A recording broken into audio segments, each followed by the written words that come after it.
Hey everyone. It's actually not been 2 years since I recorded a video. It's amazing, I know. I just got back from an awesome 4-day weekend in Maine.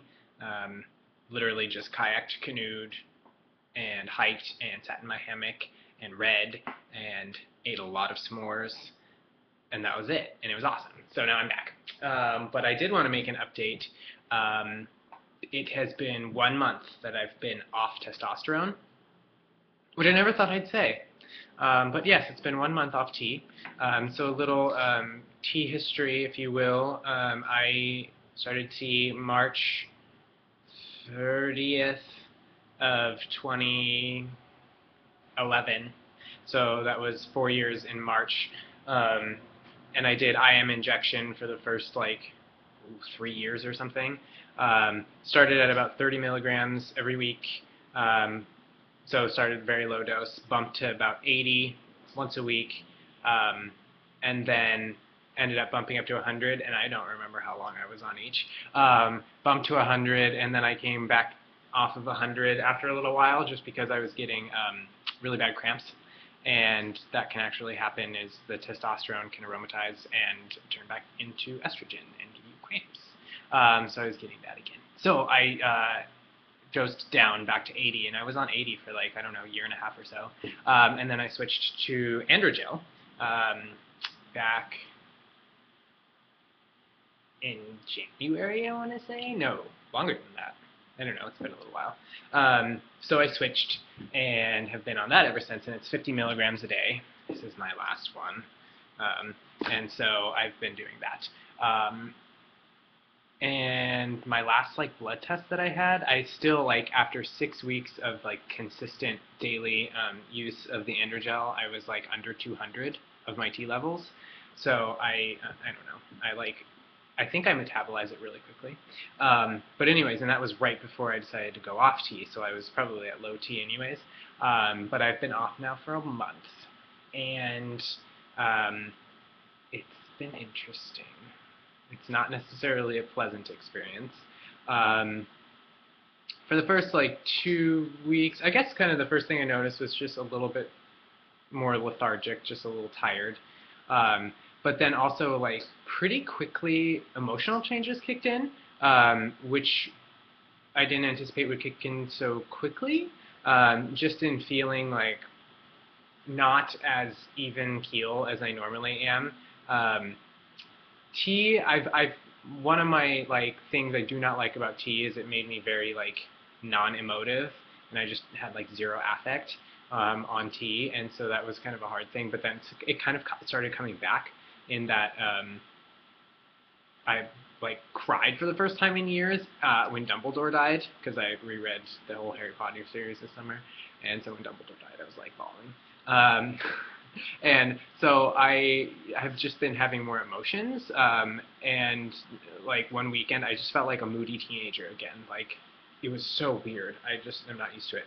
So that has happened, and then probably about 3 weeks off tea is when I felt a really I kind of hit a wall in terms of just exhaustion and just tired. And I think it's partially the tea was completely leaving my system, but then also the tea downregulates estrogen as well, and then I didn't really have estrogen in the system, so just hormoneless, so just really exhausted, and that was about 3 weeks. So I've kind of gotten through that, feeling a little bit better.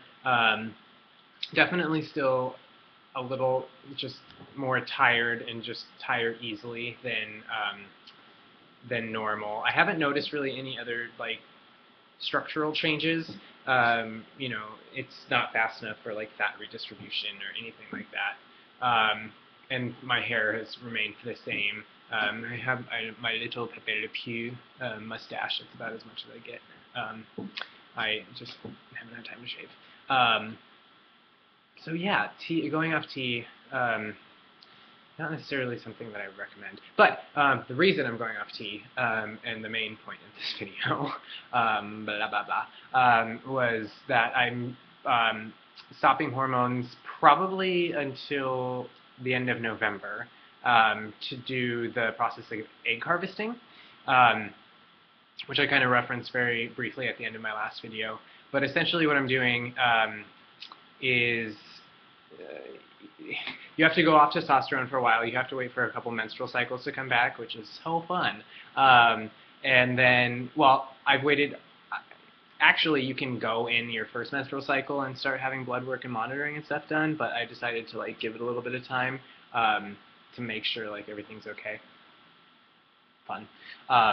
But so I met with his name's Dr. Pang. He's at IVF New England, and he's seen a number of trans men before in terms for fertility preservation. So I met with him, and that was good, and just talked about, you know, just the process and the timing of everything. It is like very timed, like to a T, just because, you know, the normal like cycle of hormones is very like timed. So I've had one cycle. That was fun. So I got one cycle back, and then I will on the third day of my next cycle, like the third day, I have to go back in for blood work on that day, and then they kind of they do blood work then, and then I think once more like a couple weeks out from there. But then the next cycle is when the fun really begins. And as soon as like the cycle comes back, then it's going to be daily injections of luteinizing hormone and follicle stimulating hormone to really stimulate them follicles. In my mind, I refer to my ovaries as the hen house, just because they're making eggs. So, you know, get the hen house really, really up and chirping. So that, you know, at the time of ovulation, like you ovulate much more than one egg as what's normal for a cycle. So that'll be daily injections and every couple of days blood work, you know, a couple ultrasounds here or there, which they are the internal ultrasounds, so that's not exactly fun. I had one back in March, so it's like whatever. So that's going to be really interesting. And then the actual harvest of the eggs is intervaginal, and then they go and I'm under, so I could care less, and I like anesthesia. It's a great nap.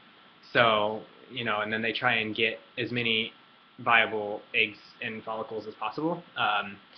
There's the potential that it could take 2 rounds of that, just depending, because I probably want to bank anywhere from like 25 to 30. So it could be November into December that this process is going on. So it's going to be a difficult fall. But totally worth it. This actually, like, for myself, the thought of not being able to have biological children was the one thing that nearly stopped my entire transition when I first decided to do hormones, was that knowledge that essentially I was potentially going to be making myself infertile. And I've always had an incredibly strong parental instinct. My like childhood toy that I grew up with was like a pretty like realistic baby doll. His name was Jake, that I cared for. And you know, I've just always known I wanted to be a parent. And so that thought of that not being an option was very, very difficult for me to deal with. And, you know, no matter the avenue to parenthood, like, I'll be happy and, you know, have children, and, you know, it could end up that I'll probably end up adopting children anyways, but just having the option.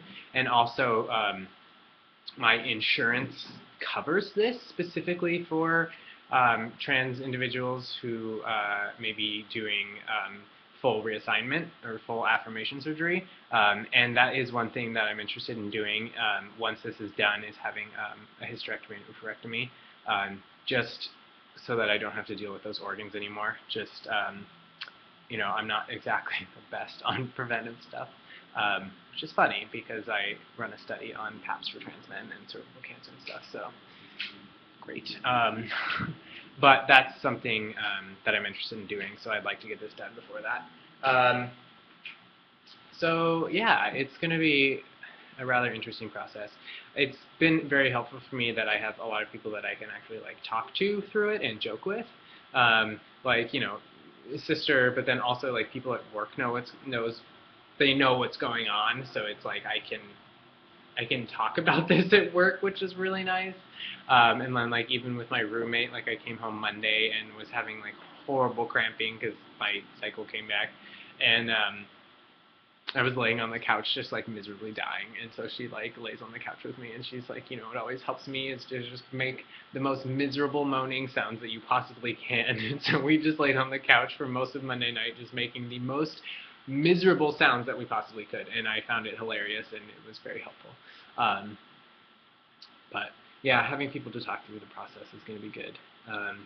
So it'll probably be through November that I'm off T. And I have this one lowly packet of testosterone left in my house, and I keep like staring at it like I want to rub you all over my body, but I don't. And I was really worried about the dysphoria that would potentially come with this whole process. But just my mindset really has been much more just fascination in what my body can do. I don't necessarily view my body as like masculine or feminine. It's my body. It's what I have. I had much more chest dysphoria because that affected my ability to blend in with the society and be, perceived the way I wanted to be perceived. But around like lower stuff, I don't necessarily have a lot of dysphoria because it's not seen by others. So, we'll see how the actual medical appointments and stuff go. But I don't know. It's rather fascinating to just watch my body and see what it can do, and what I can ask it to do and what it can rise to the challenge. So it's more so I approach things from a viewpoint of just medical fascination, of just like, wow, this is so cool, and that really helps me, and not thinking about the genderness of all the things that I'm going through. Because I don't necessarily think of my body and think of these procedures in that way. And it may very well change, and there will be probably more difficult days than what I've had so far. I don't know what's happening with my bangs. I have like 90s bangs right now, so we'll see. But anyways, so this may be a continuing stream of consciousness video series on egg harvesting as the process moves forward. But I figure it's kind of worth noting. The only other physical update I was going to do too was my chest, which I kind of have like this allergic reaction that keeps happening every once in a while, but whatever. So that, wow, you can see, hello. This is my chest. I had surgery January of 2012 with Dr. Garamoni in Florida. So then this is almost 4 years in January? No, that's not right. Maybe that's right. I don't do math. So incredibly happy with my chest. I love it. And I am like very strongly attached with my scars. I know everybody differs on their attachment with their scars. Some people don't like them, want them covered up, or something like that. But I just am very strongly attached with my scars, to my scars.